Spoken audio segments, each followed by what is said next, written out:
Assalamualaikum warahmatullahi wabarakatuh. Perkenalkan, nama saya Febianti dari 12 IPS 3. Di sini saya akan menjelaskan ketimpangan sosial. Nah, di sini ada ketimpangan sosial. Ketimpangan sosial dapat diartikan sebagai adanya ketidakseimbangan atau jarak yang terjadi di tengah-tengah masyarakat yang disebabkan adanya perbedaan status sosial, ekonomi, ataupun budaya. Selanjutnya itu ada faktor penyebab ketimpangan sosial. Yang pertama itu faktor internal, faktor-faktor yang berasal dari dalam diri seseorang.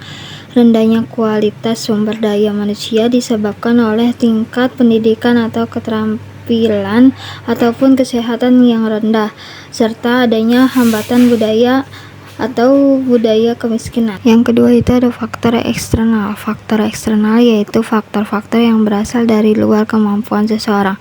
Hal ini dapat terjadi karena birokrasi atau ada peraturan-peraturan resmi, bisa dibilang kebijakan, sehingga dapat memperkecilkan akses seseorang untuk memanfaatkan kesempatan dan peluang yang tersedia. Nah, di sini ada namanya ketimpangan sosial di masyarakat. Penyebab ketimpangan sosial di masyarakat ini terjadi karena adanya perbedaan sosial dan stratifikasi sosial yang sangat mencolok. Ancaman ketimpangan sosial ini akan berakumulasi dan bersinergi dengan berbagai persoalan masyarakat yang berkompleks yang pada akhirnya akan mengganggu proses pembangunan ekonomi. Ada juga ketimpangan sosial dalam dunia pendidikan. Radar Collins dalam The Crential Society and History Sociology of Education and Stratification mengumumkan bahwa justru pendidikan formal merupakan awal dari proses stratifikasi sosial itu sendiri. Di Indonesia, hal ini didukung oleh adanya pola perjalanan salah satu sekolah anak-anak yang berbeda dari kalangan keluarga mampu dan miskin. Selanjutnya itu ketimpangan sosial di sekolah. Lingkungan sekolah yang tidak berkualitas, lingkungan pendidikan yang bisa didapatkan oleh orang miskin dan kaya atau kota dan desa. Kurangnya kesempatan memperoleh pendidikan yang berkualitas.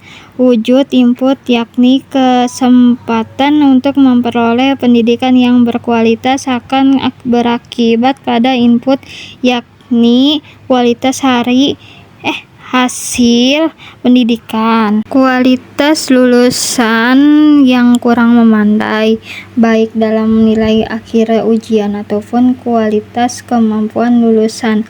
Fasilitas pendidikan yang tidak sama. Ketimpangan output sebenarnya dapat dijelaskan lewat ketimpangan input berupa ketersediaan fasilitas pendidikan, rasio guru siswa, dan kualitas guru.